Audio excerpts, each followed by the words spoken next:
Tonight, Matthew, we're going to make a video all about writing descriptions for YouTube videos.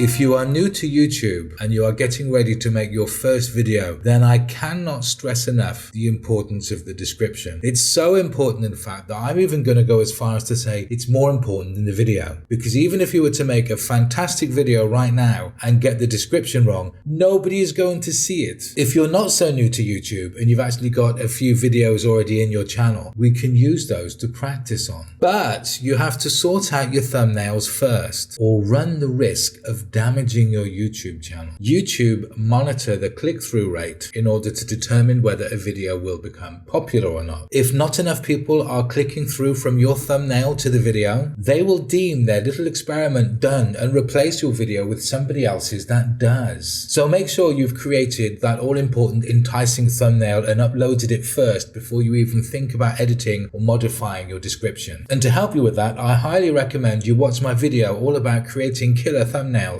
Now, your videos can appear in one of two places: A, in the search result, or B, in the recommended feed relevant to the viewer's interests. Assuming you don't have that many subscribers right now, we're going to concentrate on the search feed. The description consists of 3 fields, the first of which is the title. When optimizing the title for the search feed, it pretty much has to be exactly what your prescribed audience are going to be searching for. So whatever they would type into the search bar is what you're going to be using as the title. And to help me with that, I use TubeBuddy. There are several elements that are going to help you determine whether you've got a good title. But on top of that, it will even help you determine whether the video is worth making or not in the first place. The first of which is the search volume, because if there's not enough people actively searching for what it is that you're going to make a video on, maybe you shouldn't be making the video. The second one is competition. How much competition is there out there? And another one that I found really interesting, because sometimes it can be even easier if they haven't done this: how well are your competitors' videos optimized? And then there are other snippets of information which sometimes it shows, sometimes it doesn't, such as the number of videos within the search results. So I wanted to go into much more detail in how I use TubeBuddy, and I really like the program. And I couldn't believe it. Today just happened to be the day that TubeBuddy has decided that it's not going to give me any more help unless I give them some money. Now, I don't have much time to fix that today. I've got this video to get out, and I've got a few other commitments I've got to get sorted out first. But maybe in the future I will do another video just on TubeBuddy. The second field is the main field, the description field, and in there is where you would put the description. But this is where what I'm going to say might be a little bit different to everyone else's. It's not black and white. Google cannot give us the definitive answer, because by doing that, it would open up the floodgates to everyone manipulating it, and we would be back to square one. So all they want you to do is to put together honest titles and honest descriptions, and you're going to be halfway there. But what we can do is we can optimize it a little bit, and this is what I'm going to explain to you now. The first 2 sentences, or 140 characters or thereabout, as I say, it's not black and white, but roughly the first 2 sentences, and that's why I make the first 2 sentences the first paragraph. I don't do more than that. And that can be considered an extension of the title. Whatever you couldn't fit in the title, you can now put in these 2 sentences, and it could even be a slightly different way of writing the title. Maybe not everyone writes it the same way. Maybe you would have one way for the Americans and one way for the English audience, but whatever it is, you can put the difference in the first 2 sentences of the description. What I also tend to do, but then again, I'm a marketeer, I put a call to action. I always start off my first 2 sentences with "click here to blah blah blah," and